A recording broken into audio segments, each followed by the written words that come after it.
Senate Democrats late Sunday blocked a GOP-backed $1.3 trillion coronavirus rescue package as 5 Republicans watched helplessly from self-quarantine, prompting U.S. stock futures to dive and sowing fresh doubt the parties can forge an agreement as the nation descends into economic disaster. Chad Pergram, what happens now in the Senate?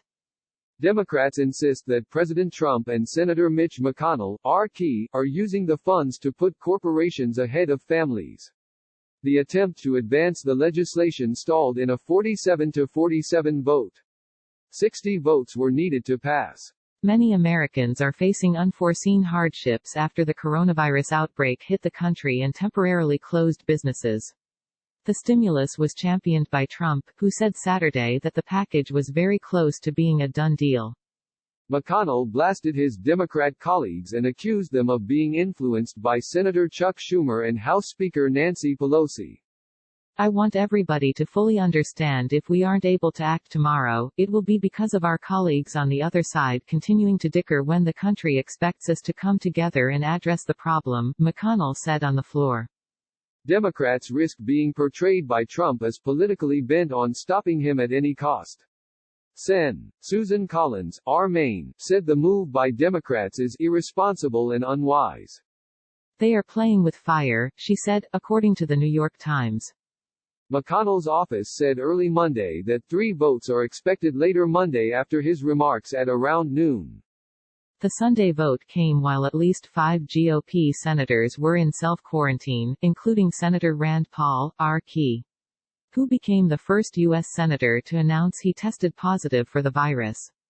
Many Democrats complained that the draft aid package did not go far enough to provide health care and unemployment aid for Americans, and failed to put restraints on a proposed $500 billion slush fund for corporations. They said the ban on corporate stock buybacks are weak and the limits on executive pay would last only 2 years. Latest coronavirus news. They're trying to advance a proposal that would be great for giant corporations and leave everyone else behind, said Senator Elizabeth Warren, according to the Wall Street Journal. Democrats also pushed for add-ons including food security aid, small business loans and other measures for workers, saying the 3 months of unemployment insurance offered under the draft plan was insufficient. Schumer, the Senate Minority Leader, said the draft package significantly cut back our hospitals, our cities, our states, our medical workers and so many others needed in this crisis. Mark Levin, people are sick and dying and Pelosi is playing games. Pelosi, D. Califf, urged colleagues to take responsibility as Democrats prepared their own draft. The House had just returned from a week-long recess.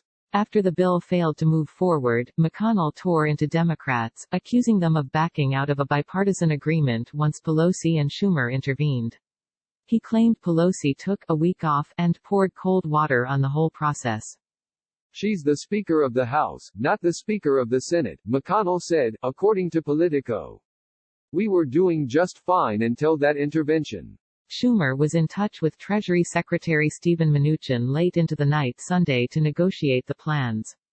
Their last meeting was at 11:45 p.m. inside Schumer's office in the Capitol.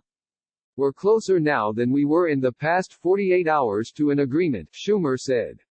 Can we overcome the remaining disagreements in the next 24 hours?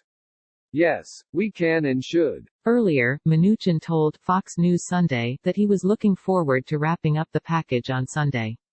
He said that the government will provide direct deposits, with an average family of 4 receiving approximately $3,000, as well as enhanced unemployment insurance for those laid off due to the outbreak.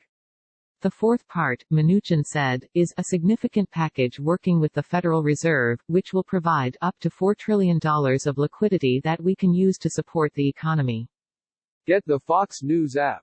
The U.S. economy is strong. We've stopped major parts of it, but when we get through this virus, as I've said, I think you're gonna see the U.S. economy come back to the strength. We have great companies, we have great workers, he said.